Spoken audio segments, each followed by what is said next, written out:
Tá míad anna hásta go bhfuil an túris fáilte hanis agus go bhfuil agus ag na héine tar buna gaine stócha cad iad na moltaí tán agus hamid ag súil go mór leis na cluichí go dtí seo tá 7 cluiche imirthe gine agus is tócha go bhfuil sé feicithe gine go háirithe leis an cúpla cluiche dearnach go bhfuil anna thionachar ag na moltaí seo ar an lethe agus tunachar darfach is tócha agus tá míad ag súil in sé sinna léirú a barc an Chrócaigh agus ag súil go minic daoine tanmhas.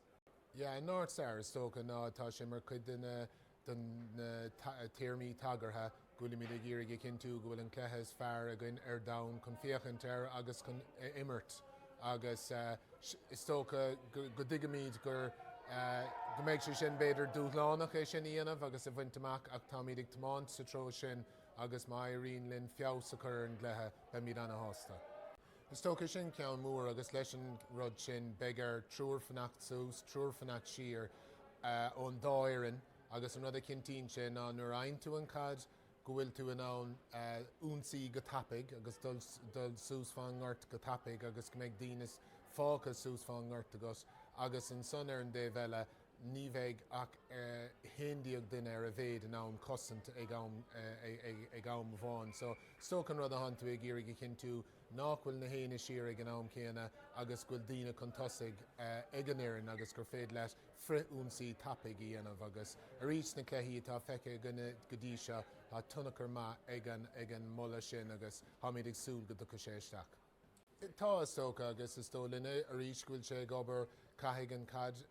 dul ó taobh mód an lína 15 ach inis ní féidir le duine ghlachan amach ach nuair tha siad leis stig den lína 20 méadar agus rud eile ná gur féidir le imirt ar aghaidh agus buntáiste bhaint amach, buntáiste is mó gandáta sé báda bhaint amach, má rion le an báda bhaint amach sin ceithre pointe inis muna éiríonn le taonn siad siar go dtí an ás go raibh an marcacha agus is féidir le sin a chur a hard an trasnán an son. Tháinig grúpa cuain agus go raibh an lís déantacha agus tosníonn nach mór gáithríonn dus na cluichí atá gan inis idirchúnta le cicséir leistigh de 10 second mar bíon chalís déanta agus annacha dus na hamann eile tócha beidir nach míon cicséir brunta but bíon chalís déanta go míon berta gomar scáil in na chéile. So is tócha leis an rud seo agus a rís an rud atá feicigan sna cluichí ná go bhfuil berta géirigh dul an leicla na chéile bíonn siad ag géirigh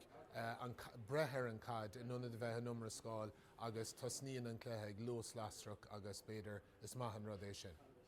Bhrealam a bheith mar banisteoir leis na rialacha seo ach is tólam níos mó ná sin bhrealam a bheith gimmert agus is tócha sin an eisiolalas atá tucha ag na himróirí dúin is cluiche anna hanamhach é, cluiche tapig tá siad súsí an ghirt ní bhíonn sais na stéalmates céanna ann ar feadh tréimhsí fada agus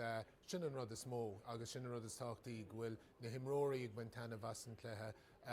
tríd na grádan ar fad agus an son go bhfuil an lucht féachanna ag bain tanmhas féachantar na cluichí comá. Agus tásúlagan go méid sé sin na feiscint sna cluichí a barc an Chrócaigh go luath agus an son sa sra náisiúnta an bhliain se chuin. Well, is tó lumsa rís an rud atá feice gunne na cluiche ná dúrtha tá ann. Tá go leor aithre agus thaisagin go bhfuil 7 cín lár nach ann ach just díreach sig siar féachantar an cluiche tapig a bheith ann, cluiche tanmhach a bheith ann is tó lumsa agus bunig daoine tanmhas son ach beidh sé dachar beidir chuid na hairtha fiocha amach a choiríonn na hairtha ar fad